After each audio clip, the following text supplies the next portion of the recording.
Alrighty, we are live. Hey there, Laker fans. Welcome to another episode of Lakers Detailed. I'm your host, Vinay, with my co-host, Raj. Raj, we've got a late one tonight. We were waiting to see the outcome of that Warriors-Kings hmm game. Thought it'd be much closer. It wasn't. Keegan Murray decided to turn it on. And Keon Ellis, undrafted. Yes. Another one of those undrafted players. We love undrafted players because they always have something to prove. Have a great game. They beat the Warriors by double digits. I'm sure Warrior fans are, up in arms about Steve Kerr getting fired and Draymond being ejected into the sun and Klay Thompson being banished from the Bay Area permanently. But those are their problems. The Lakers won a thriller today, Raj. Yes, they That did. game, we were up double digits, and we decided to play the prevent offense in the fourth quarter, which was the bait of my existence because we've done that before and it's never worked out in our favor when we do that. But the Lakers, made it through today with some timely shots at the end by LeBron, a huge three by D'Lo, some great playmaking from Austin, and some crucial free throws from Anthony Davis. Lakers Yes. are locked into the seventh seed. Raj, Bring what on are you? Denver. What? Yeah, where are you at right now? We are now like 2-3 hours after that Yeah. game. Where is your emotions? Where is your A mind now with little that one? bit of a high. I remember you just brought up the Warriors losing, and my only comment on that, Vinay, I went and looked this up. Draymond Green missed 21 games for non-basketball reasons. 21 games. He was suspended, or remember that weird thing away from the team that they were Yeah, doing, and they were kind of creating their own suspension because the league was like, "We're not dealing with this anymore.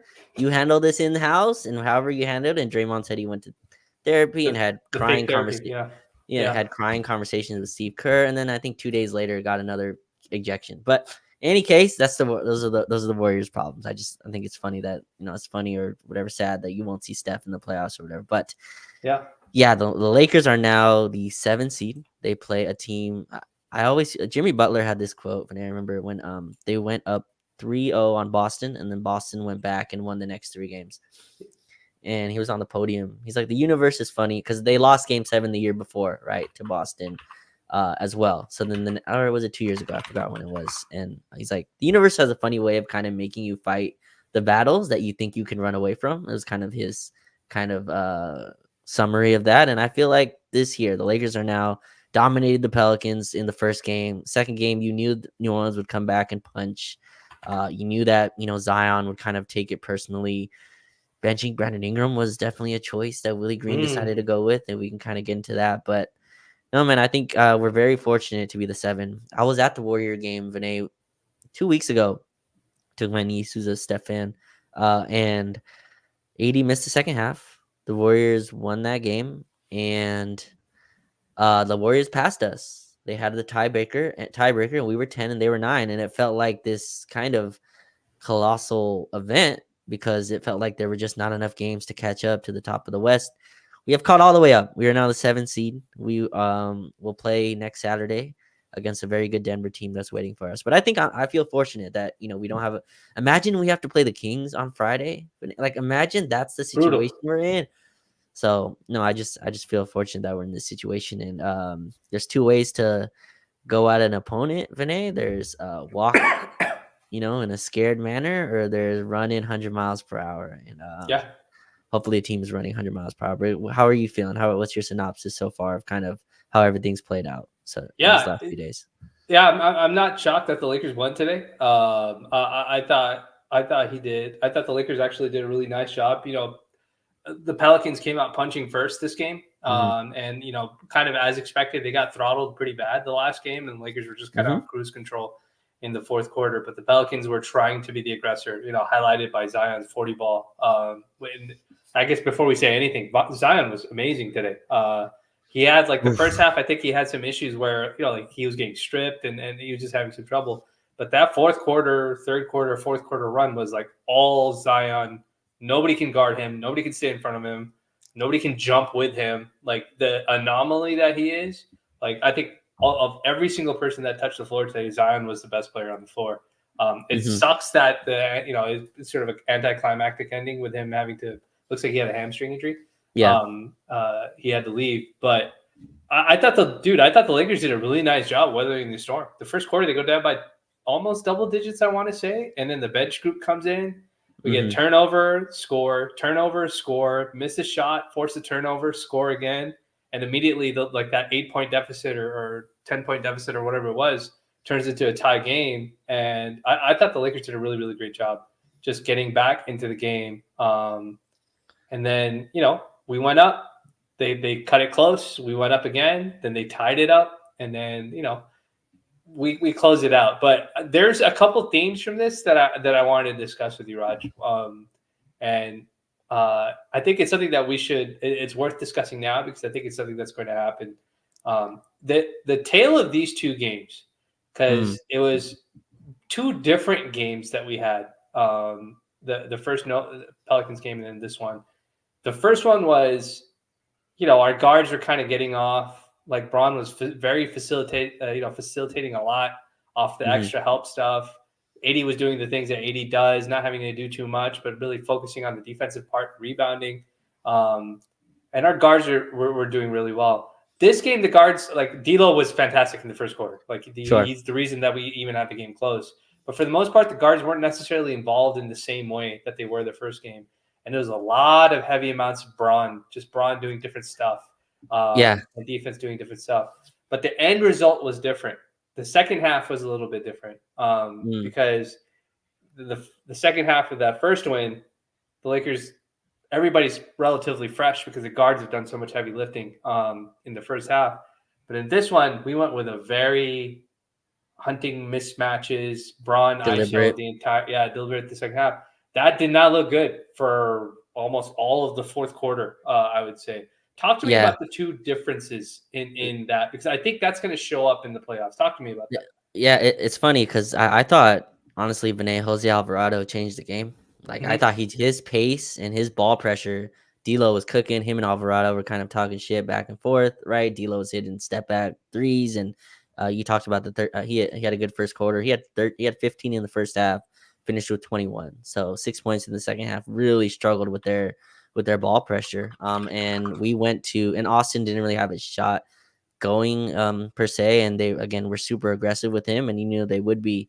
We were trying to hunt Alvarado on switches, so we were like attacking. We are having LeBron post him up in New Orleans. That's kind of where they are able to attack you, right? Defensively, they get a lot of steals. Herb Jones, Trey Murphy, Alvarado, those dudes had like a lot of long arms. They were getting picks, and we just Mm-hmm. weren't working out those doubles well. LeBron was 1 for 9, I think, in the fourth quarter. Yeah. AD really picked it up with like his second chance, his Mm-hmm. offensive rebounds, getting second chance points. I don't know if you could tell if he was kind of laboring with his back a little bit. Looked like he was nursing a little bit of the injury. Didn't have the quick twitch jump. But I thought what like really stood out, Vinay, and this is why both of us have kind of preached like you gotta like give it time. And 1 minute left. I think we were up 1 minute left, and they go to Austin LeBron pick and roll. Yeah. Austin on ball, drives, makes a insane pass to the corner to D'Lo, who hits the three to kind of tie it. But yeah, I thought like tonight the Pelicans went with a Nance Zion front court for a lot of this game, and AD just could not bully Larry Nance. Like Nance has a low center of gravity, but he's a guy usually AD can go through. I don't know if he was hurt, but he just wasn't able to go at him. LeBron's jumper Mm-hmm. wasn't going, and Zion's just a tough guy to go through every time. Like it's just like it's very tough to attack him every single possession, especially when he's going at you, right? I thought Zion jumped into LeBron and that dude. You talked about the anomaly he is. Like I don't know a guy that jumping into 80 50 times to get to get contested layups at the rim and hit them at the pace that he does. But yeah, I thought like the kind of sharing the guard LeBron kind of possessions there was interesting. In the fourth quarter, they definitely went back to LeBron because I thought D'Lo just could not get up to the ball pressure that was attacking him from New Orleans. But yeah, Denver's an interesting team. They kind of attack you in similar ways. They're very Mm-hmm. physical also at the point of attack. And it was good to see the team at least fight through that, right? Usually a 1 for 9 LeBron fourth quarter is a loss. And to be honest, Renee, like Zion went out with 40. I think Zion could have had 50 tonight. Oh yeah. Just the way he was cooking with like 4 minutes left, it just felt like, or I don't remember how much time was left, but no, it's an interesting kind of thing to look at because I think we're going to need these guards versus Denver. Like, I think we're going to need these guards to be able to create. LeBron's going to have Aaron Gordon hugging on him all Oh yeah. series. And that's a guy that gives LeBron problems. Aaron Gordon might be the best Kawhi and LeBron defender in the league. He gives them two as much trouble. I mean, LeBron's still gonna get his baskets, so is Kawhi, but no, the guards are definitely be relied upon for sure. Yeah, yeah. I'm very curious to see how this. We'll probably try and do maybe a Denver preview pod because I think there's some Yeah, tactical stuff that we should probably discuss. But like one of the things that I mean, it's definitely going to be a topic that we're going to end up discussing is Denver's much smarter with when they have to switch and when they don't have to switch. Like they do a much better oh yeah, job communicating that sort of stuff. And Aaron Gordon, like he defensively locks in for that matchup against LeBron. So like I thought Zion did a nice job on LeBron, in spot moments, especially in that fourth quarter because he was playing him straight up. But Aaron Gordon is a different, he's just as athletic, I would say, as Zion. He's probably not as much of a freight train offensively, sure. but he can absorb all the bumps and stuff like that Bron does. And there's a lot of times where they play Aaron Gordon against Bron like straight up. And so I'm going to be very curious to see how that matchup goes because if Bron can't win that matchup or isn't winning that matchup consistently, it kind of changes the dynamic of the Lakers offense and what's happening with them. Talk to me about, so I thought Bron's burst these past two games has looked really outside the fourth quarter today, which he was kind of clearly gassed from the first three quarters. His bounces look really good. Like he's looked really, really good. Like getting to the rim. That both games, I want to say the second quarter of both games, he's been attacking early. He's attacking he's going early because he knows there's no backside help at the rim, and he's just been layup after layup after layup, and he's hitting contested layups. He's drawing fouls, baiting guys into jumping. Yeah, he got Larry Nance with the pump fake, and then he winked at the crowd or whatever. He's looked good. This is as good as his athleticism has looked. Talk to me about what people. I think people are underestimating or forgetting sometimes that Bron's foot was fried before the playoffs even started, and his foot is not. And I think he talked about it a little bit. He's not there right now. His foot is not that bad right now. So what? Talk to me about having a better version of Bron this season. That's my whole thing with this. Like I know you're gonna go on a rant eventually on this on this topic, but when I look at this team and what the differences are from last year, I think we did a pod. I remember early, I think in preseason, I said the whole point of this season is to get this LeBron and AD to April and May, right? Be able to get them there in one piece and somehow figure out the seeding. And the seeding is not what you want. Like that's not the kind of terms of engagement you wanted going into the playoffs. But you're in, right? So your record no longer matters. You are now in. You won't have home court, which is something you have to kind of battle. But Denver's your first test, and I think LeBron and AD are as healthy as they will be in this one of the season ever. LeBron's gonna be 40 this December, so I don't know when you'll get your next chance, but he's as healthy as he's been probably since 2020 going into the playoffs, right? Yeah. All the other ones he was probably hurt, and that's a big part of it. You just talked about LeBron winning his matchup. I think it's not just Aaron Gordon; it's when he gets Jokic on those switches, right? When they're going under. Can you make up the space? So many times, Denver went under last year, and LeBron, obviously, teams have been going under LeBron for the entirety of his career, but he would make up that space. He would have so much power when he turns that corner that it kind of negates you going under the screen. He just couldn't do that last year, and he's kind of talked about the struggles he's had. So him and AD, I think just having healthy bodies. AD also came back early last year. If you remember from injury, he came back a little bit early, and then LeBron came back earlier. Both of them, again, the medicals with both of them are very questionable. So you just never know. But no, man, that's what I'm excited about. You got LeBron and AD both healthy, also not tired, right? No, they have not gone through 2 playoff runs. They did play a lot to close this regular season. How hard they played in a lot of those games, we can. Can we talk about that? Can we talk about that? Yeah, can we talk about that for a second? Bron was playing free safety today.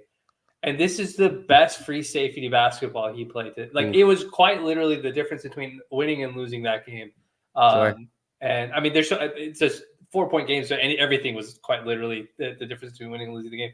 But Bron playing free safety, he had a play where they tried to slip. I think somebody drove baseline. I forgot what it was, off of a pump fake, off of a good closeout rotation.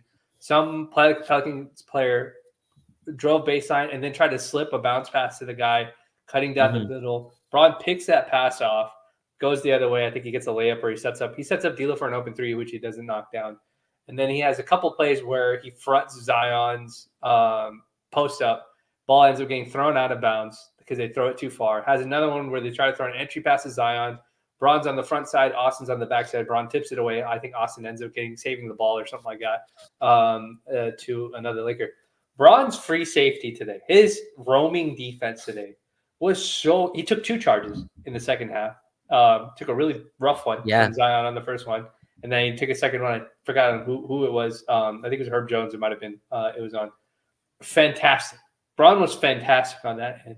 And I just want people to understand that when I get upset, not upset, but when I point out that Braun isn't making his rotations, that's the kind of stuff to talk about. Do I want him taking screens in the regular season against Gigi Jackson and the Memphis Grizzlies? No, I don't expect him to do that.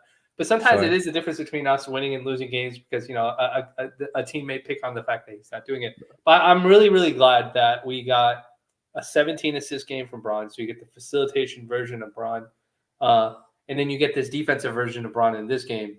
Well, he shot 6 for 16. AD shot 6 for 20. But they got to the rim, they drew fouls, and they did all the other stuff that we needed for us to win. And so I just want to point that out. I didn't mean to interrupt you, but he was very, very good on that part. You can take that where you want to take it. No, 100%. I think the part that's tough for me, and people are like, well, LeBron can't do that every night, which I think, Vinay, me and you both agree. That's a true statement. Yeah. Then you're the 7th seed. Like, that's that's the part that, that's what you are. And so, I guess there's a give and a take for that. Like, if that's what you're going to get out of the all-star forwards, then you're going to be a lower seed in the conference. Like, it's just, that's the part that you kind of have to accept. But no, he was incredible tonight. And I think where you see it a lot is the rebounding. There are a bunch of plays where like Zion would go and take a floater, and Zion might have the quickest second jump in the league. There's nothing like he's nuts. Yeah. Guys like that shouldn't bounce like that. Like there's it defies physics sometimes. But like Zion was going for a second jump, and LeBron boxed him out, jumped with Zion, and won like a contested rebound, and then did that thing where like he hard bounced it, like dude, get the F off of me type of thing.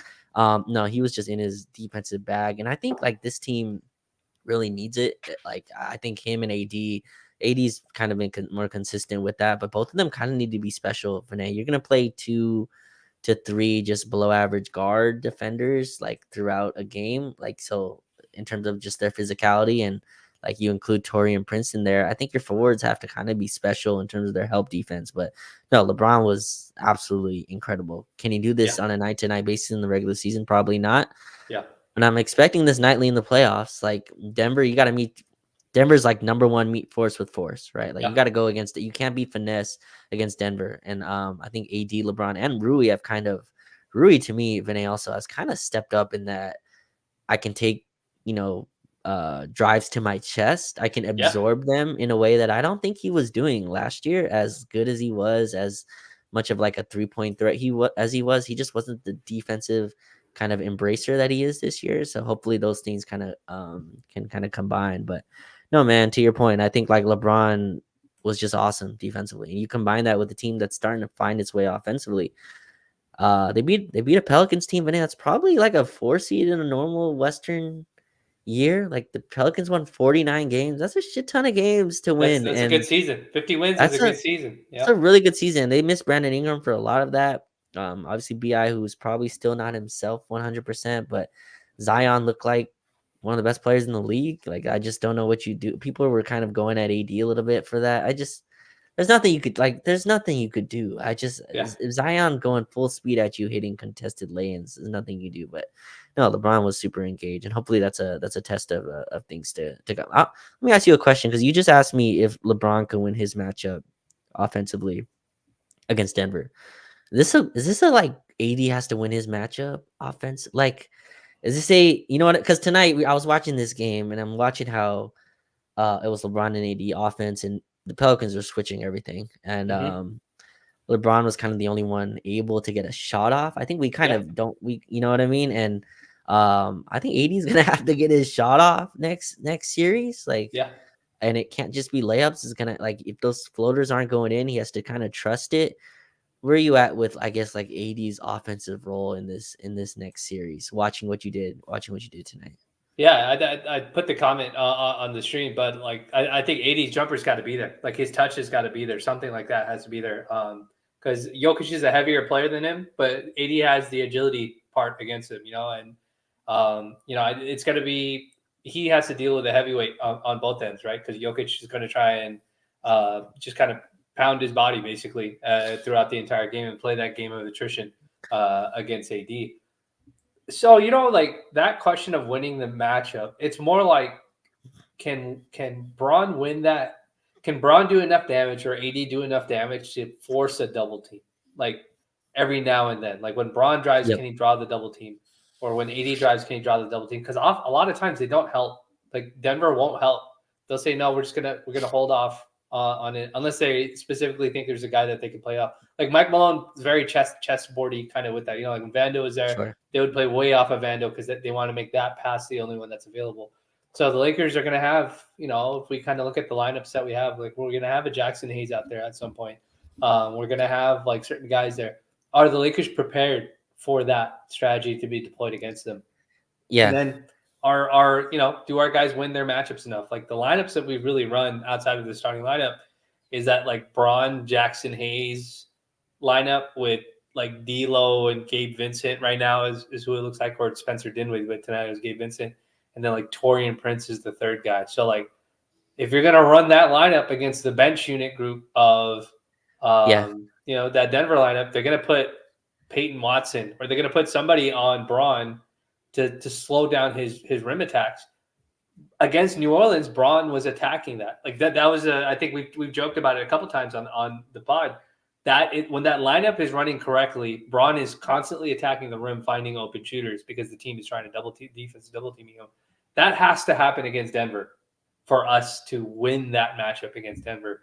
If Braun is settling for threes, then that kind of defeats the purpose of having Taurean Prince and D'Lo and those guys out there. Exactly. So that's what I mean by winning the matchup. Like if it may not be a one-on-one thing, but are we doing what we're trying to do with whatever that lineup is on the floor? That the execution has to be there. Hopefully that makes sense. No. Yeah, it definitely does. It's just you were talking about the bench units. Denver is interesting, Vinay, because they really don't play a bench. Like, they're 7 deep. Mike Malone is very very strict about his minutes, and Denver plays pretty much a 7 to 8 man rotation. Their starters play a ton, especially even in the regular season, but in the playoffs for sure, they kind of tune that down. So you're right. I'm interested in that. I'm interested in like the non-LeBron minutes as well. We've been kind of giving D'Lo his own unit to run. So we've been having LeBron and Austin on the bench at the same time. So it's been like D'Lo, Rui, and AD. That lineup got smoked tonight because AD just could not get any offense going, and D'Lo as well just could not handle the ball pressure. And I think that's a huge storyline going forward. Denver takes away the rim. Jokic kind of sits in the paint and kind of dares you to make shots. Aaron Gordon, again, we just talked about it, will lean on you. Super physical, right? He's going to wear you down as the game goes on. I think it's important that like Austin and D'Lo have it going. But Vinay, these last 4 Denver games, or last 8, whatever the hell they've been. Yeah. All same movie. Last fourth quarter, Denver goes to the Jamal Murray, Aaron Gordon, Casey, Jokic 3-man game. Yeah. And the Lakers have no answer to scoring their offense. Their offense dies. What's the solve here? Is it because I think this series again is gonna be close. Like I see both of these teams kind of in a war. It's fourth quarter. That's kind of the main kind of matchup hub I see for this. Like I see in the comments is just saying AD needs his jumper, and I totally agree. I was thinking Denver will happily give AD his jump shot. That's it's a little bit of a double coin there, which I agree AD needs his jumper, but late game, where does this team go? I think that's the kind of the monkey on their back with Denver. Where does this team go? I guess late game, because you saw it tonight. A little concerning. Like New Orleans is not as good, and they even benched Brandon Ingram, who's like not their best defender, but one of their longer guys to kind of keep more ball pressure and just physicality and length out there. That's my concern against Denver is we have not, like, if we beat them at least once this season, you can feel pretty good. We have not crossed a win versus Denver since Russ and However, Thomas Bryant and yeah. LeBron beat him at home. What's how are you feeling, I guess, on that in terms of just like clutch situations against this Denver team? Yeah, so I think the thing that we've seen Denver do against us that kind of smokes us every single time is they basically run the 2-man game with Jokic and they just let him dribble it around. Sorry, not Jokic. They run the 2-man game with Jamal and Jokic, and then they give Yeah. Jamal the ball and let him dribble around basically as much as he wants until he gets to the shot that he wants.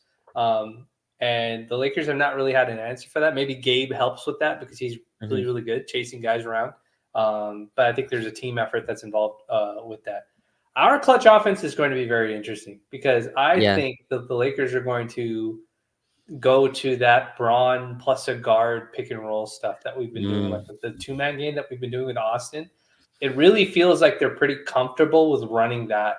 Like that's the pet play that they want to run. Maybe they run more pick and roll stuff, like we've seen Austin run pick and roll with AD to close out games successfully. We've seen Braun do it, not as much because you could just switch that Jokic with Jokic and Aaron Gordon. They're probably just switching that matchup. So I'm very curious to know how that's going to work out because I could certainly see them just going right to like do what's worked, which is the Austin Mm. Braun thing that worked today.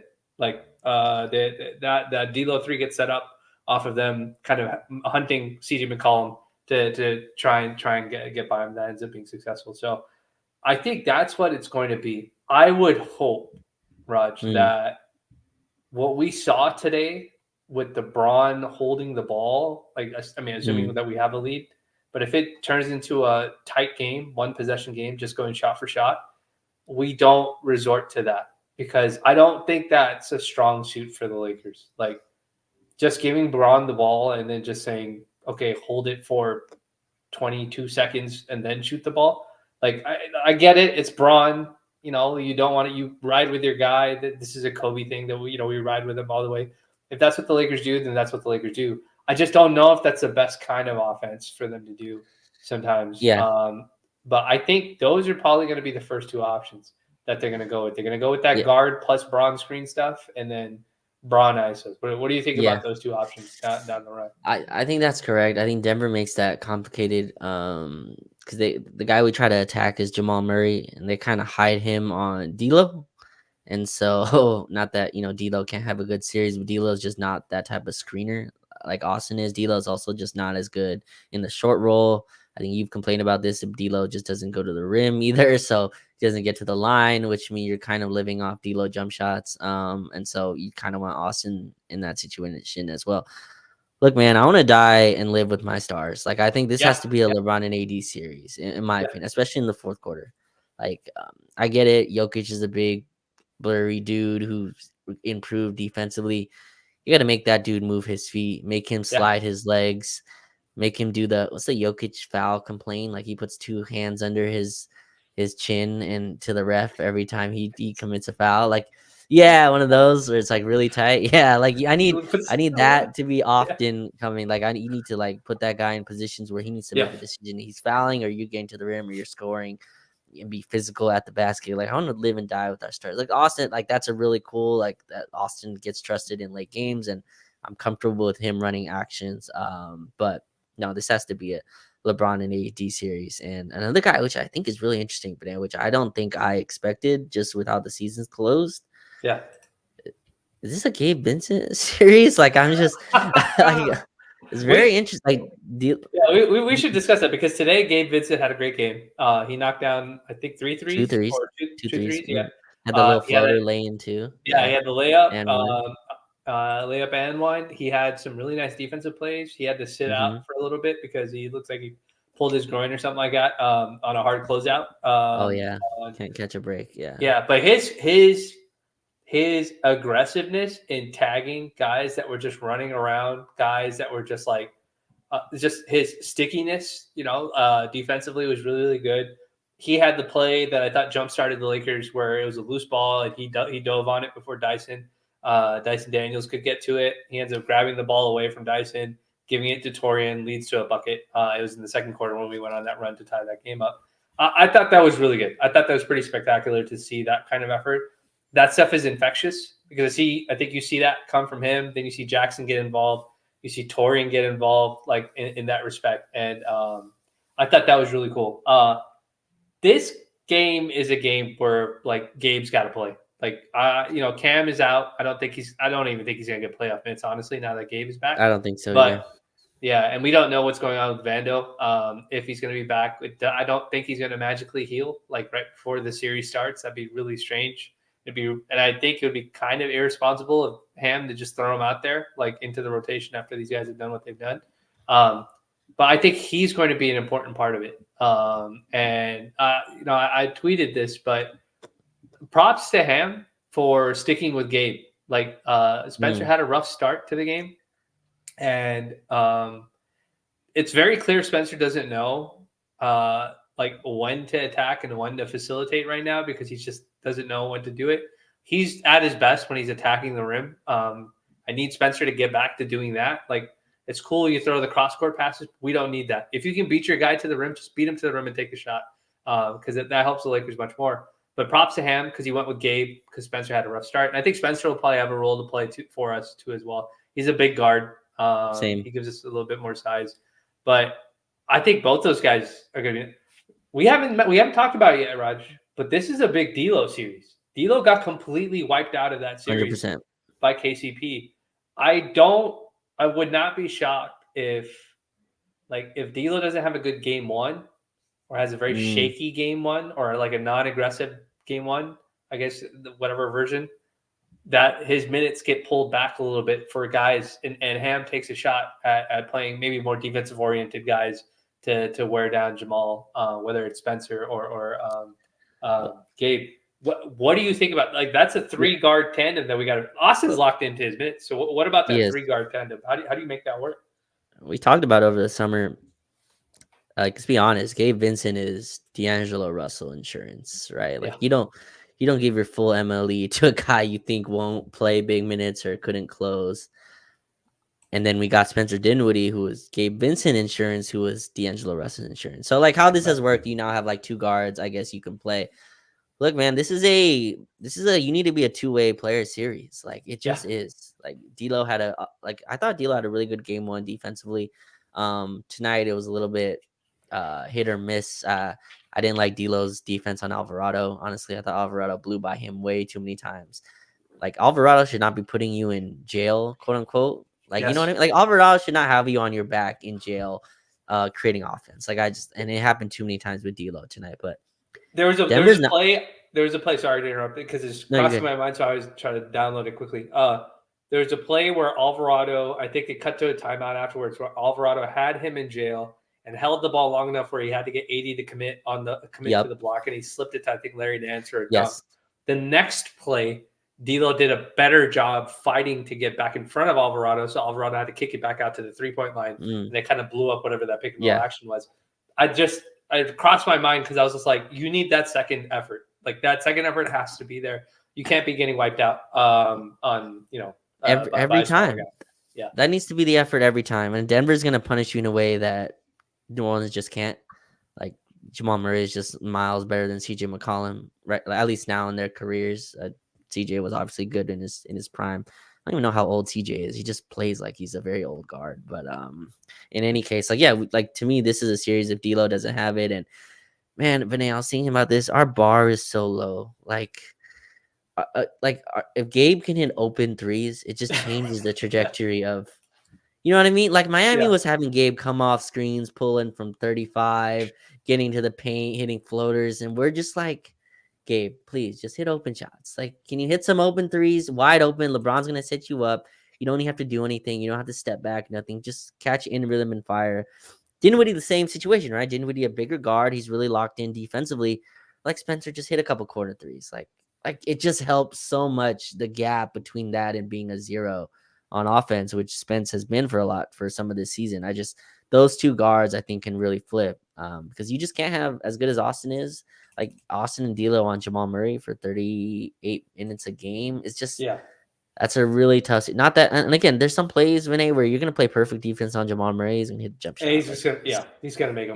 He's a nail. Same with it. What sucks about Denver is they have like 6 of these guys. Like you can play perfect defense on Jokic. You can hit it. MPJ can hit it. MPJ's MPG Yeah. is another guy. MPJ might not even play the like. They should look into whatever the hell's going on over there. But Just guilt by association. Get that yeah, dude out of I here. don't know, man. Investigate the brother and him, making You a telling whole me families under you telling me investigation. the brother had no idea this was going on? Like, Yeah. all right, yeah, well, we That's can do kind of that that. later. That's yeah.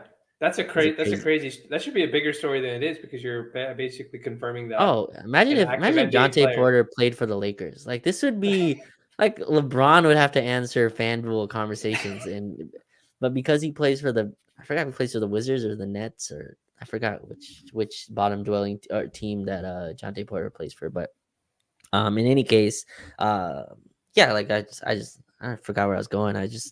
Yeah, So you different need guys. two-way Yeah, players in this series. Who Rui guards will be interesting as well. But yeah, I think this is a Gabe Vincent series, man. Like he looks like he's got enough ramp to like run up. He has 4 days off again to hopefully heal whatever went on with him. But this is the best.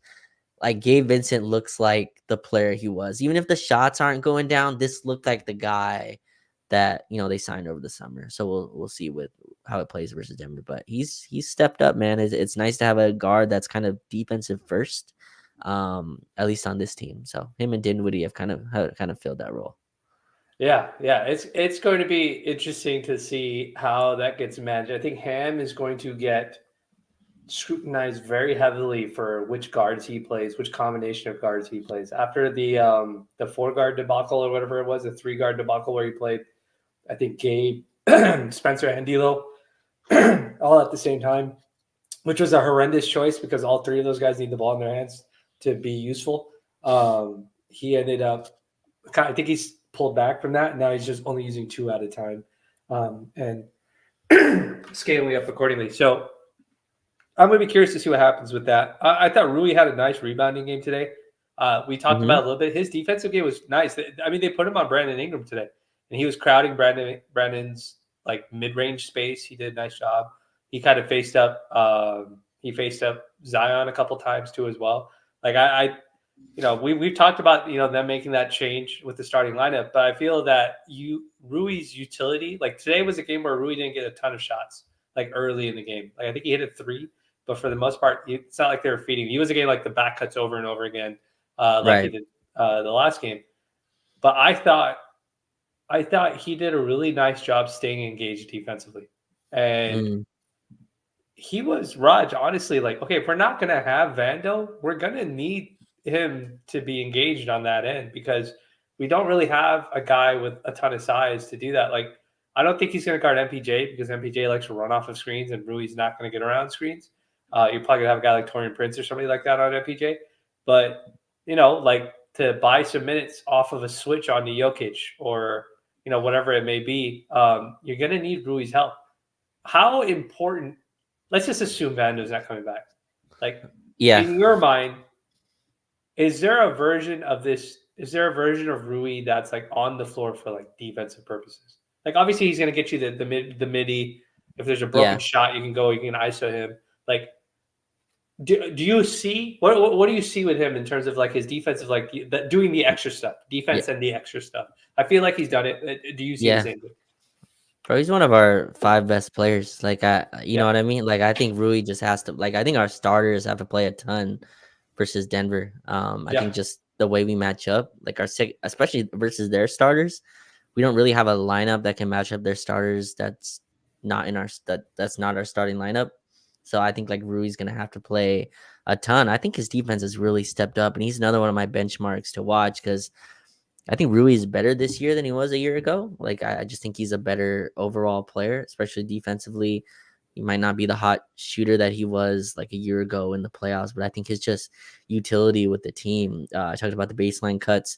Yeah. New Orleans adjusted to that. Like they definitely did not lose the 6'8", 200-pound man sneaking the baseline this game. They kind of adjusted and kind of forced the ball to kick out to wings. That's how like Torian Prince got 4 threes because like Rui cut and they tagged him when he cut. But no, Rui's has I think we're gonna start by putting Rui on Jokic. Like you think we start off like that? I 100% do. Like interesting. I think we start off with Rui on Jokic, have AD on Aaron Gordon.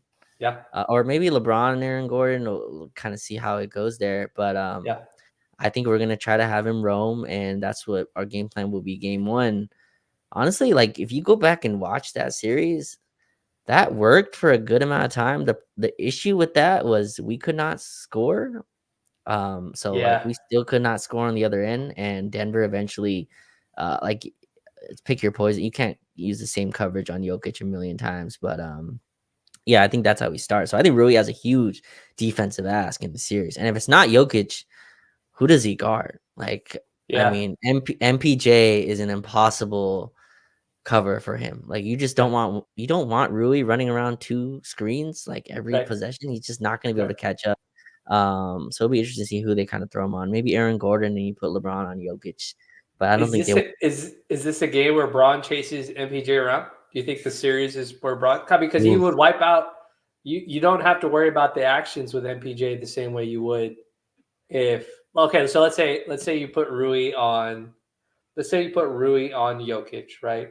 And you put Mhm. Braun on MPJ, put AD on Aaron Gordon Aaron because Aaron Gordon. Gordon's like Yeah, almost always in the dunker spot, like sure. at all times.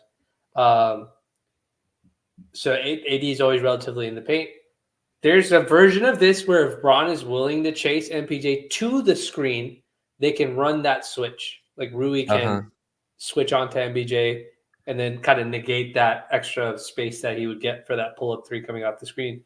Braun immediately jumps over to Jokic, and then the AD's there to help side too as well. I could see a version of that. I Mhm. could see that working. Will they do it? I don't know, but that requires some buy-in from Braun for that to work. So, Can you be like a little hot take here? yeah, Like people might think I'm crazy. I think LeBron needs to guard Jamal Murray. Like, interesting. I'm dead serious. Like I'm looking at the Interesting. matchups, and Renee, do you know you know what Jamal Murray averaged last playoffs against just us 4 games? Like 30, He averaged 30 a he averaged game. Feels like 32, 6 and 6. yeah, Like I'm sorry, that's a fire that you gotta keep calm. And yeah. starting if LeBron's not on him, it's one of Austin and D'Lo. And God bless Austin, who's gonna chase over screens as much as he can. He just doesn't have like the girth on his body to deal with Jamal, right? Jamal is very good at kind of bumping you off and creating separation off screens. I think LeBron needs to guard Jamal Murray. Maybe not the whole game, Interesting. but that's something that we just never went to a year ago, if I remember Yeah, correctly. I just don't think we really threw LeBron on Jamal Murray. I think he's gonna have to guard Jamal. There's gonna be points where he's gonna have to guard Jokic as well. I don't think that's a matchup they want to like keep on him. Just would wear him down a little bit because Jokic would go in the post. But yeah, I don't like LeBron as a chaser. I see in the like I don't MPJ is not the guy. I don't want LeBron like trying to chase over and well, my point is you chase him into the switch. Like somebody has to chase mm, MPJ because you can't have him just catch and shoot threes. He's going to murder us if he does that. I'm saying you sure. chase him into the switch. So like Okay. if Braun, so what happens is when Jokic gets that pass, like he's going to look at MPJ and set up that DHO for him. Right. Right. If Rui is on him and Braun is on MPJ is not taking that catch and shoot opportunity. And if he goes into that DHO action, it's easier to switch that off because you have I size see. for size. That's what I'm trying. That's just like because that's probably how we would have used Vando. Like Vando would have been on Mm, MPJ if we had deployed him that way, and then he would have just chased him all the way through because he's a better screen attacker. But I think because you don't have Rui, who's great at navigating screens, and Braun, because you don't want him to get beat up by screens throughout the entire game, it's easier to just chase him into that. Be prepared for the three to come off that screen. Rui hedges a little bit more because MPJ is not really like that kind of passer, right? Like he's not like Curry where he's going to come off that screen and make that right. pass perfectly. So I think the Lakers can try and counter that, but who knows? I don't. Yeah. What have they done? They've been playing Austin on MPJ or something like that, Yeah, right? they have, which Yeah, MPJ just says thank you very much. yeah. Like, I'm just gonna shoot over him every single yeah, I time. could Yeah, shoot over him. But I guess the yeah, point was just have somebody attached to him. And look, yeah, yeah. MPJ went 10 for 10 last game, which like is It's ridiculous. Yeah, just what are you gonna do? And the Denver won by like 4 or whatever. So like you do the math on in terms of how that helped them win. But yeah, it's an interesting kind of conundrum that they're in. Last year, I remember. Do I remember this right? But game one, we started Dennis. I believe we started Dennis, D'Lo, and Austin. if I have that correct, Might have I been, remember yeah. with, like 3 guards to start that series. At least that's what I thought we did. But we had Vando guard Jamal Murray a lot, and none of that really changed. And Vando also kind of torpedoed our offense because he couldn't shoot, so it killed our Yeah. spacing. So at least this year you should have a little bit more kind of offensive capabilities. But yeah, it's interesting because you look at them. There's how I get look at this, Vinay, is there's no clean matchups. Like there's no clean. There's a mismatch somewhere. It's just where the hell you want to put it. Yeah. And I guess MPJ is the place. Like Yeah. people say Aaron Gordon, but Aaron Gordon kills you on the offensive glass. Like if you put a small on Aaron Gordon, he's gonna Almost every crush that. time. Yeah. Yeah, Single-handedly almost. He's basically their small ball center. He's very exactly. destructive Yeah, in that regard. and he and Denver leverages his non-shooting better than any team in the league leverages a non-shooter, in my opinion. Like the people are like, how did MPJ get open? It's like Aaron Gordon setting a little screen and Yeah. no one's guarding Aaron Gordon. So there's like to your point of the switching there, no one's The guarding two Aaron on one, Gordon. yeah. There's Yeah. no one there to switch. Yeah, so like Denver does that really well. So that's why I like putting AD on Aaron Gordon is kind of the way I think they're gonna do it because AD can at least try to get out. He's long enough. It's just gonna lead to some open threes. We just have to hope KCP and MPJ don't turn into Steph and like Clay again, man. Like I remember KCP hit a bunch of really tough threes last year as well. But it's a tough. I mean, Denver's a tough team to guard in any sense. It's just I think these matchups are really interesting. How you kind of maneuver to put guys on them. But what do you think about that, LeBron on Jamal Murray? I not maybe not right away, maybe not the whole Mhm. series, but like Jamal started burning last year, and we just did not throw anything on him that I thought that had a chance to stop him. But where are you at with that? Yeah, I don't. Yeah, if it's a fourth quarter deployment thing, I think we did that in the bubble, In and the that bubble? ended up being successful because he was torching even Danny Green, who was we Agree. considered one of our better defenders, wing defenders. So I could certainly see that. It probably doesn't make sense to do it throughout the entire game because again, they're just going to run Jamal through like 10 screens, and Braun's not going to go after more than one, maybe at the most. So I want to bring something up. Hmm. It's so the same way that the Lakers run specific lineups for specific purposes. Like the purpose of the lineup is very specific. Denver, in my opinion, also does the same thing too as well. And they have lineups where it's meant for Jamal to basically shoot the ball every single time he comes down the floor. And they run lineups like that and they run actions like that. I think if the Lakers are a really good defensive team, if they're like locked in, if our scouts are doing the right thing, they're going to recognize when that's happening. And they're going to have the personnel on the floor based on that. Mm. So the non-Jokic lineups that result in Jamal being on the floor, where he gets to just he gets a green light to shoot the ball as much as he wants, like those lineups are the ones where like Gabe needs to be on Jamal. Like that's like you got to deploy Gabe very, very specifically to have him on the floor. Like I'll give you an example. Like Ham, there was a nice Ham. He's going to get killed. He's always going to get killed by our fan base. But we gave him props for playing Gabe over Spencer and not forcing that Spencer minutes in the second half. Another thing that he did is when Zion left the floor, he immediately put LeBron back in. He didn't he didn't try to match up Bron's minutes with Zion exactly. Like even though it did cost the Lakers the lead to some degree, like the Lakers went on a run again when Bron came back into the game. Part of the reason for that is because Zion left the floor and we played like he staggered the guys correctly to build that lead back up. Basketball's a game of runs. That's something that you always say.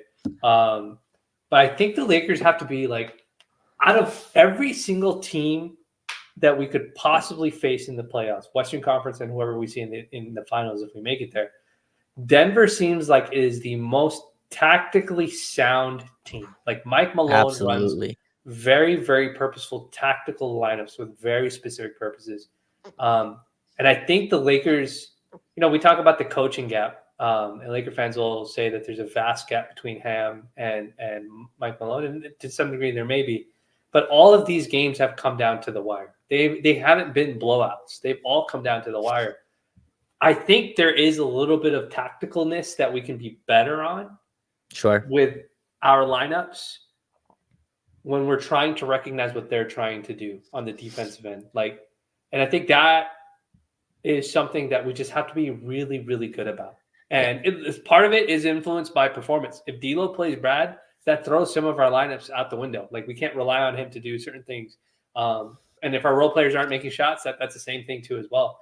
But I think, what do you think about that? Is that a fair way of assessing like the real game within a game? It's not just the players playing better, Braun's foot being healthier and his athleticism being, but that those small. Does this feel like the series should be more of a chess match than people are letting on? 100%. I think Denver is like the best clutch time team the last 5-6 years. Like that team gets into whatever they want to run. They'll bullshit during the regular season. They'll bullshit games when it's crunch time. Like they know exactly where they're going. Every player kind of fits perfectly into this glove of box that they're running. Yeah, it's interesting. I think Denver just in crunch time is a team that you're gonna have to run your stuff correctly as well. And it's interesting because I was listening to like people talk about Vogel's offense, right, with Phoenix, and like, why does he run one-on-ones with Devin Booker and why doesn't he run anything? Bro, his team is Devin Booker and Kevin. Like, what do you think they want to run? And I think we run into some of that as well, right? Denver is in a weird way, like they have the best player in the league, as most people see, but they're also very structurally like composed, right? They run a lot of stuff, run a very purposeful actions, as you broke down. Jamal Murray and Jokic have played so many possessions together that you can't catch up to that continuity. Like you just can't. It's very much in the Draymond Green Steph kind of mold where those two guys have been playing together so long. You're not going to catch up with that. How you can catch up is by running the correct stuff, being purposeful with your stuff. And I think this series, it's the most important. Like you got like the attacking Jamal Murray everyone has to be spaced correctly. I didn't like the way we attacked Jose Alvarado tonight. I didn't like our spacing on those. Like those need to be crisp against Denver. And yeah, like the coaching advantage is interesting. I think both of us aren't as low on him. Mike Malone just has 10, 11 years of head coach experience over Darvin as well, right? Like he's been in these kind of wars. He also has a team that's won already, so his message kind of comes out with a little bit more credibility, I'm sure. And those are things that you can kind of weigh. But yeah, like these games have been close. You mentioned Gabe Vincent, kind of defending Jamal Murray. I think the tough part about it is Gabe Vincent plays like 12 to 15 minutes. Jamal Murray plays like 38, unless you're going to increase Gabe's minutes by that magnitude. And I just don't see that happening with like the ramp he's on. I think he's going to play at like this 15-20 minute pace. So we'll see how that goes. Gabe is also small. Like he defends really well. It's just, I think he's also like, I would like to see Dinwiddie in this lineup as well. It's just Denver's a problem in crunch time. And but the Lakers have to score, man. I've been preaching this since the series ended. We didn't lose. Well, we lost that series because we couldn't stop Murray and Jokic, but lost that series because our stars couldn't score, Vinay. Like they could not score in fourth quarters. Yeah. LeBron's jump shot did not exist for like 2 or 3 of those games. AD's offense went to hell. And I think AD got like nicked up in some way, and like his offense just was not going, and his jumper did not exist in that series. You're gonna lose. Like those two, the stars have to be better. I don't know if that answers directly your question on there, but yeah, I think that like that's a big part of it. Denver's, how many times did Jamal Murray and Jokic just hit every big shot in LA? Yeah. Especially the like Jokic for the fall away nonsense that he throws. The Sambar shuffle or whatever they call it. Like those are the ones where you got to answer with your stars, and they just didn't answer enough last year.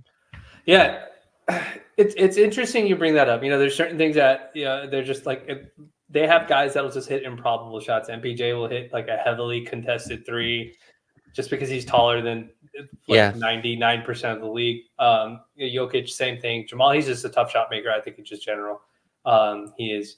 But I think like even their bench is really good. Christian Braun is a really good player. Peyton Watson has stepped into that Bruce Brown role really well.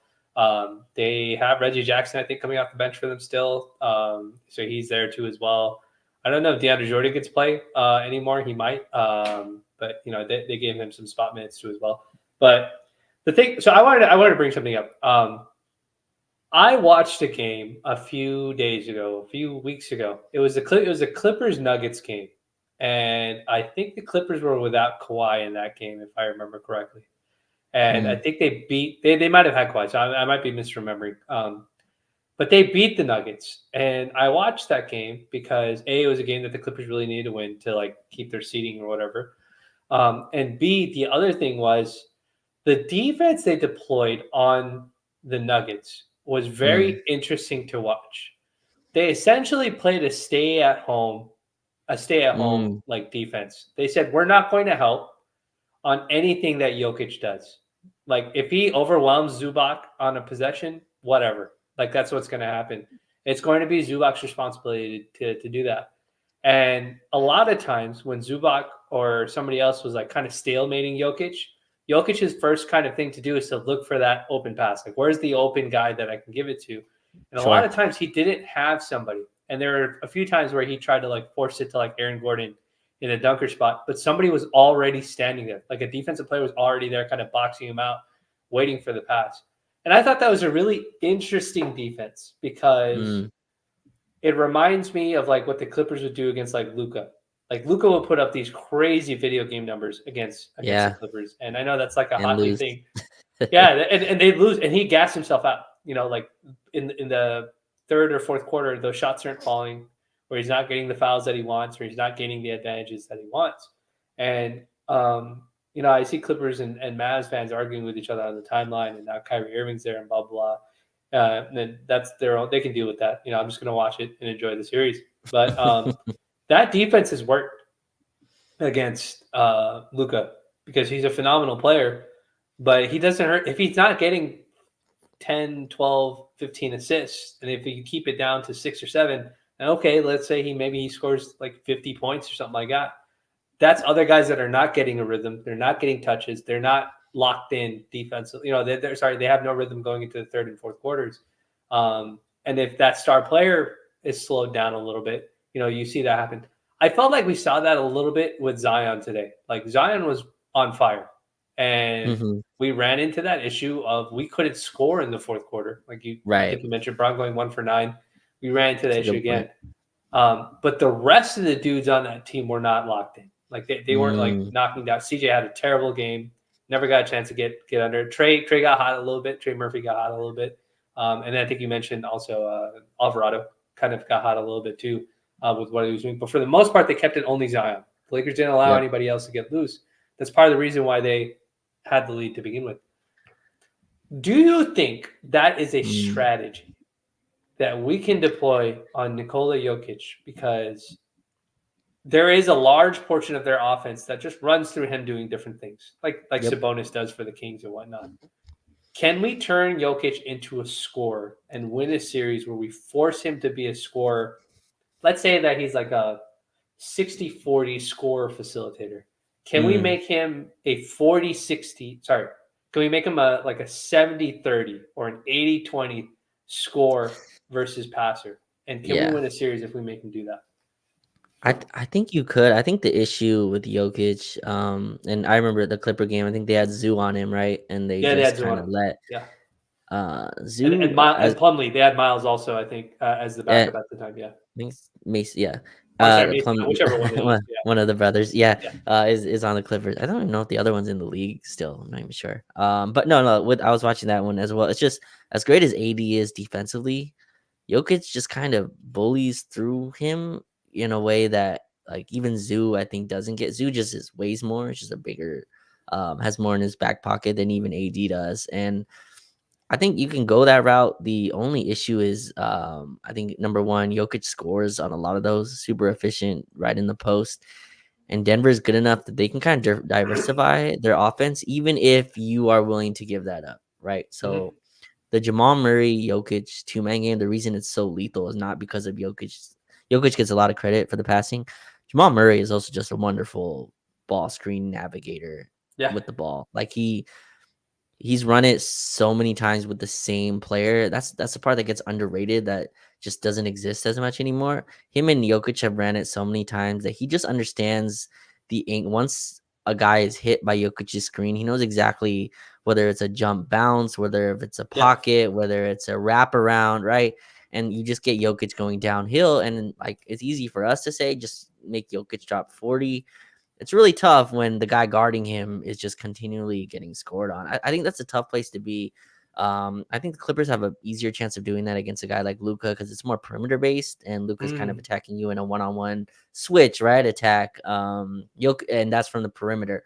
So Luka's hitting step back threes. That's a shot you can kind of more live with go back in there. It's very tough when a guy's hitting like jump hooks at the rim on you. I agree. I think that's a tough place to be. I think the Lakers tried this kind of approach, and Jokic kind of diced it alive. And so I think that is a chance that they go with that for a stretch. I still think the way they go with it is just Rui or LeBron on Jokic and keep AD on a non-shooter. And to be fair, Denver has more non-shooters this year than they did a year ago with Peyton Watson. Peyton's not a shooter. Yeah. Right. Bruce Brown was, yeah. And the other guy they have as well, who's a rookie, I forgot his name, that plays for them. Who's had a really good year, not a rookie, but maybe second year guy. I don't remember who it was, but he's also in their rotation.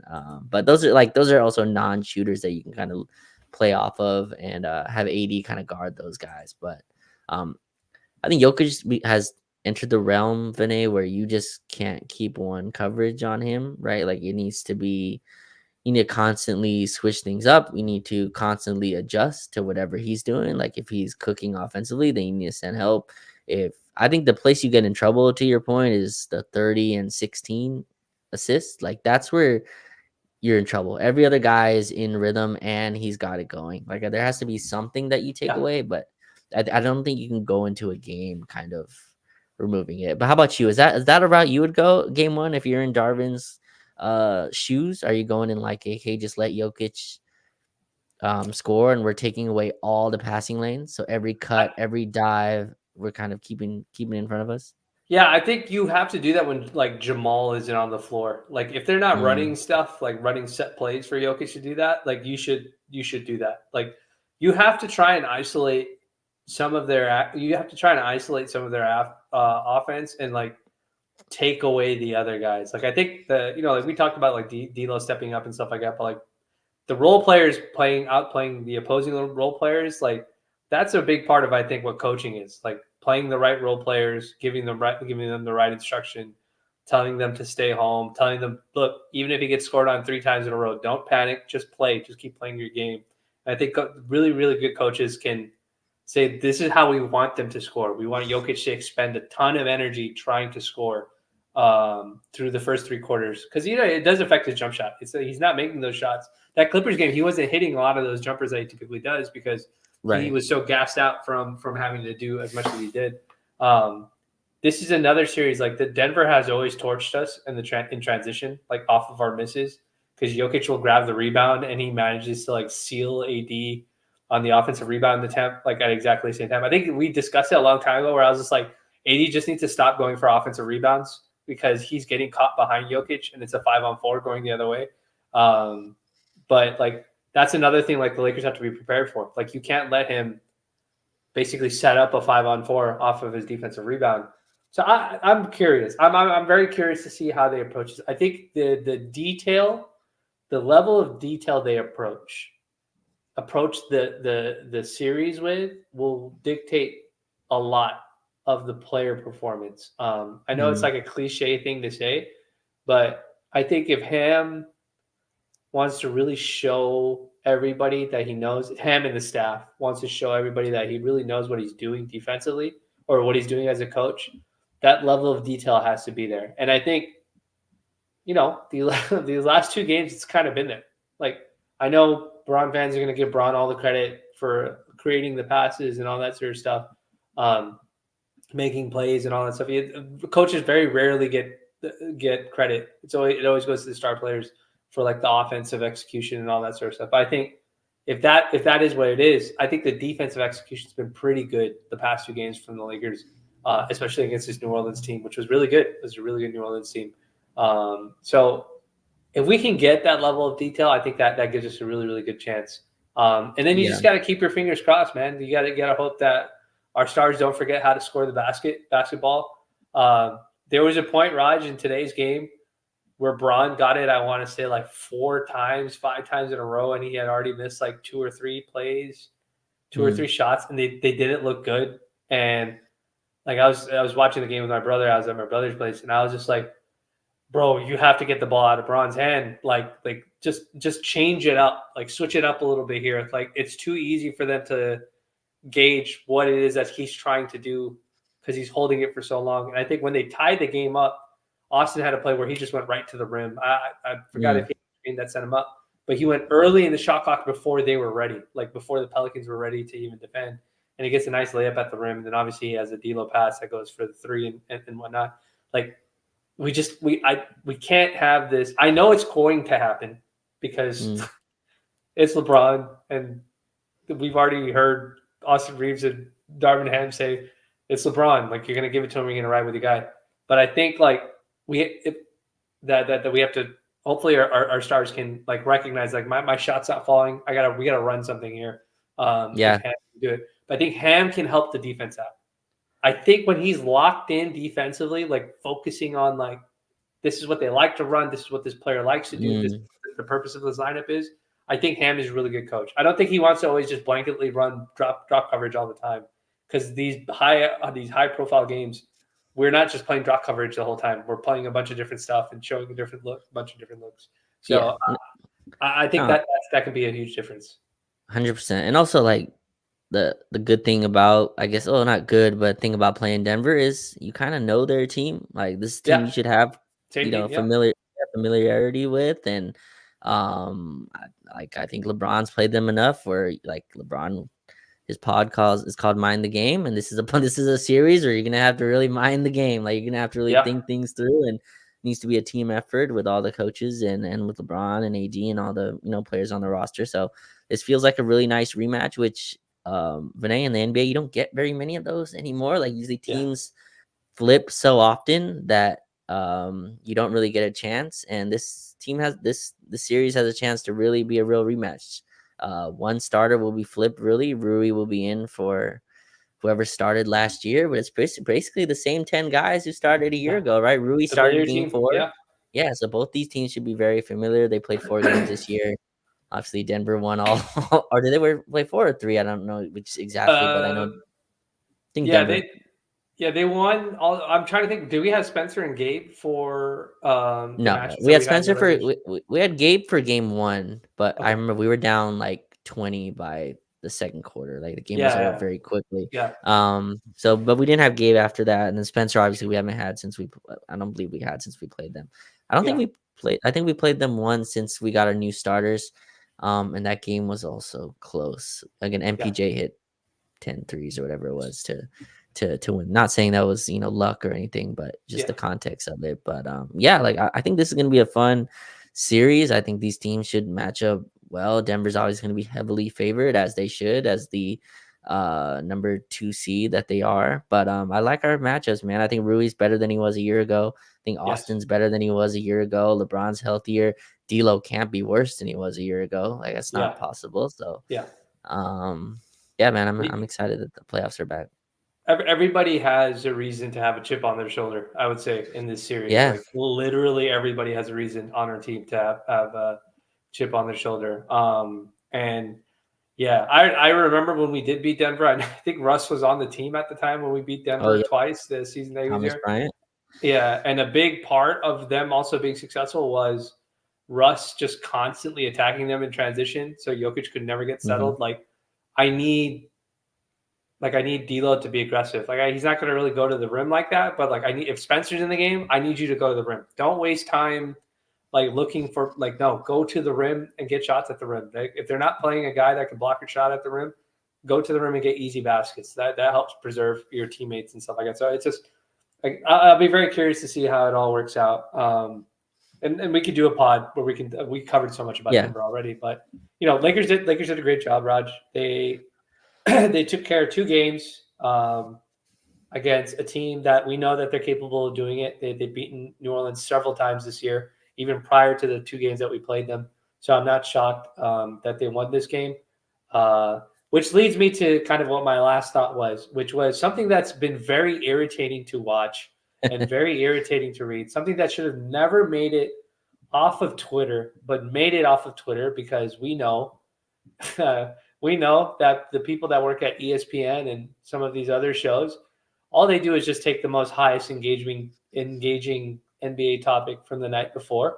And the one that hit our timelines a couple of days ago, the trending topic was, should the Lakers throw the first game of the season or first play-in game so that way they can play, win the second game and play OKC because it's a better matchup versus Denver. And I don't like that personally. There's nothing in my bone like that's my nicest way of saying it. I put it as a title for this pod. Throwing games is for losers. I do believe that. I don't want to call people losers. I understand the logic of why they're saying that because we haven't beaten Denver, and we can certainly beat OKC. That the confidence is there. I agree with that. I'm more confident of us beating OKC in a series than I would be against Denver. So I understand the logic, but just the basketball person in me that this should never be a thought process ever. And I don't like it. And the part that bothers me so much is it's okay if Twitter user I see D'Lo or LeBron James is the king or is it God? If those random accounts say stuff like that, because they're just normal people.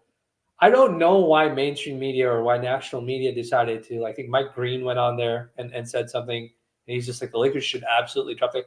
What are you people? You guys get paid to cover sports. Sports is about winning. There's no version of sports that says, you should lose the matchup. You should lose a game to possibly get into a higher stakes game and then play a matchup. We just watched Keegan Murray and Keon Ellis game a playoff tested Warriors team, playoff core tested Warriors team, and just shoot their faces off and win by double digits. That could have happened to the Lakers. Lakers could have lost today 100%. on Zion because Zion goes ballistic. And that is so irritating, dude, to me to see it. And I again, respect to all the people. I'm not going to tell you how you should root, but just I don't like that. I think it's testing the basketball gods. And I'll give you the example of why I didn't. But before I do that, I want to ask you, what did you think when you saw that hitting the timeline? No, I was against it, right away. Also, we've pissed off the basketball gods enough. You know what I mean? I think we've pissed them off more than enough. We've done enough. We've blown enough games. We've BS'd enough games. And that's just not the way to go in. And look, you have LeBron and AD on your team. If you don't think they can beat the best, then what are we doing here? What are we even doing here if you don't think those two can go at it? And I get it. I think OKC definitely more favorable matchup, and maybe even if you can, if the Lakers had their pick, right? Let's say everything was settled, then maybe you can kind of decide that route. But you could not guarantee that you win the second game. The whole point of the play-in is that you get two good shots at it, right? You get two good shots of making the 7-8 is that you get two good shots at it. If we lost today, but we gave forth the effort we did, I can live with myself, right? If we tanked this game and then lost on Friday, I could not live with that type of result. And you're playing the Kings, who also have our number in the same way Denver does, playing the Kings that are as volatile on offense that exist in the league, even without Malik Monk and Kevin Huerter, which have you. But I just think that would have been a terrible decision. And the team was never going to do it. You're right. I don't know why that made it all the way to First Take and whatever, which is kind of insane. That's it's so bad. It's a conversation that you don't really hear. Teams have done this in the past, the Clippers. I remember did something. I'm about to bring up that example right now. They kind of did some buffoonery to end the season, and it just never works out. You should not be going to the playoffs hiding and shrieking against other teams. So no, it was a terrible idea. But no, go ahead, finish your the rant that you want to. So I wanted to bring up that Clippers example because this is a version of basketball gods, and there's some people don't believe in it. I get it. Some of the fans, I won't name what fans they are, but they don't believe in basketball gods. They think everything's dictated by the players. That's totally fine. That's totally okay. So the Clippers are my perfect basketball gods example. So the last game of the season, the Clippers, if they win the game, they would match up against the Lakers in the first round or in the second round. No, in the first round, if I'm not mistaken. And that we would have finally gotten our Battle of LA with two healthy teams, mind you, a healthy Clippers team, healthy Lakers team in the first round. So the Clippers are playing a team that's tanking. I think it was Houston or somebody at the time. They were actively tanking to try and lose a game. They played OKC. Sorry, and this was when OKC was still tanking. And Shea was ruled out or something like that. It was two teams tanking a game. It was the most disgusting product that you can terrible stuff. Yeah, there's no reason for them to do that. So Ty Lue empties the bench, and he's like literally playing like the bottom 5 guys, maybe even 2-way guys. The Clippers lose that game, and they end up falling out of the Lakers bracket. The Lakers were the defending champs. Lakers play the Suns in the first round. AD gets hurt. Our series is completely a wrap after that, right? So that story is what it is. The Clippers get put in the other bracket, and then they have the improbable run that they had that season. Now, during that run, what ends up happening is Kawhi gets hurt. He tears his ACL on a collision with Joe Ingles. And I'm not saying like that's something happened. That's why he tore his ACL. But the Clippers, I think Paul George has a really spectacular next game with Kawhi out, and then the Clippers do the improbable. Terrence Mann has that crazy game 7 or game 6 or whatever it was, and shoots their face off, and they advance to their first ever Western Conference Finals in the history of their franchise. But since then, Kawhi's never been healthy. Like, he's never been healthy in the playoffs. They go back to the playoffs again last year. Kawhi is out after game 1 or game 2 or something like that. He plays through a meniscus tear, and he's out again. Kawhi again this year. Like, they look great. They've been balling. They get James Harden, blah, blah, blah, that sort of thing. Kawhi, all of a sudden, knee issue, tons of swelling. Don't know what his situation is going to be for this Mavs matchup. So now you're again without him. Now, like, of course, injuries can catch you. I've torn both the ACLs in my knee, and I've rehabbed it, and I've been totally fine. So I understand how all that stuff works. But Raj, that is my example of testing the basketball gods. Like, they reached a peak in their franchise history that they've never reached before, which is the Western Conference Finals. So props to them and for that team to getting to where they went to. But they've never seen that ever again. And you could argue, I would say most fans would say the Clippers have done everything the right way, got the right guys and the right coach and the right culture and the right blah, blah, blah. They've gotten guys on discounts, like Russ coming off the bench on a veteran minimum is an absolute steal. They lose Mason or whichever Plumlee brother that they lose for a significant amount of time. Daniel Tice magically becomes available on the market like the very next day. Like, everything is sort of fallen in their favor to some degree. But the thing that's never fallen in their favor is the health of Kawhi Leonard every time that it's gone to. And that can happen to anybody. It's not something that's specific. But I always think to myself, this is maybe the way I'm coping. That's probably what Clipper fans would tell me. But that's my version of testing the basketball gods saw you do that. Like, they saw you be dishonorable to the game, and they said, okay, you'll this is what you're going to have to deal with now. And I'm not saying that they had to play their starters or something like that, but it's just the superstitious person in me, because I'm superstitious about different things, but especially basketball. I can't do that. Like, we can't throw games like that. And I don't agree with people who think that that's a good idea. And that was my rant. I was just so upset that national media folks were just like, yeah, we should do that. It's like, why do we have your show? I can just read Twitter now. I don't need to watch your shows anymore if you're just going to take this up from that. But that was my thoughts, man. You can take it wherever you have for your last thoughts or anything. No, I think you covered it. That was a asinine kind of situation to be put in. LeBron was never throwing a game. AD was never throwing a game. The Lakers were never throwing a game. To run from an opponent.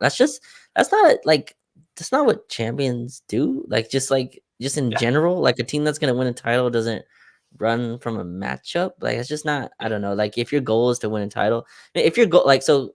Vinay, it's funny. The Cavs did this year, right? So they could have gotten a higher seed, and they wanted to play the Magic. So that's what they did. I believe I forgot which game they tanked, but they eventually slid into the 4 seed. Their goal this year is to win one round, right? They're like, we got embarrassed by Jalen Brunson last year. We got embarrassed by the Knicks. Like, we didn't look like we were ready for the playoffs. Jared Allen had the quote, "The lights were brighter than I expected," which is an insane quote for a guy making 100 plus. I think he has already signed his max deal at that point, but you just can't say that stuff out loud. Say you had a bad series, like saying the lights were too bright as the center. That's not even the main shot. Yeah, whatever. That's a separate quote. But, like, that's the Cavs' goal, so that's people kind of put that on the rug. Title contender, like, running from a team, no. And look, like, I think also what this does is gives you a lot of answers, right, to questions you would not get the answers to. Like, it'd be very hard to go into the summer and negotiations with D'Lo without a playoff run, especially a playoff run against a team like Denver. It'd be very tough to make a lot of these decisions to understand where the team's at, where Darvin Ham's at, where the coaches, whatever it is. So yeah, this is a crazy situation. That's my final thing is, man, I'm excited to be in the playoffs. I'm excited to tap in again. We'll have a full Denver breakdown sometime this week. We'll get into it and really dive in.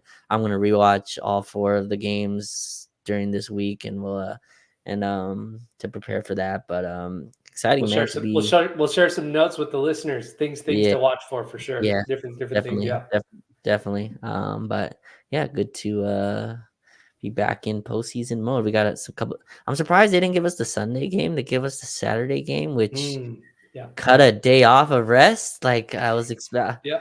I was hoping the Lakers got 4 full days. It gets cut to 3. So I guess that's your gift for winning your playing game. But yeah, exciting to get game 1 started here.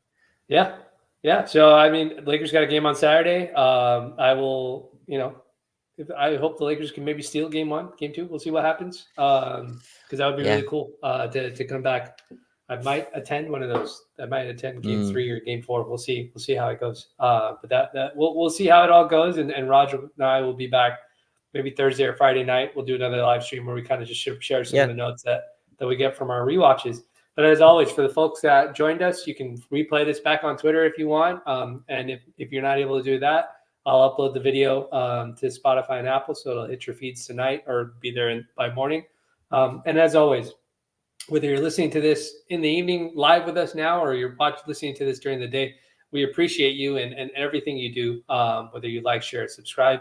And if nothing else, Lakers are the 7th seed, Raj. We have a rematch with the Denver Nuggets, and we're going to try and do the improbable. Everybody's counted us out except us hardcore Laker fans. So let's see if we can knock them out and shock the rest of the world.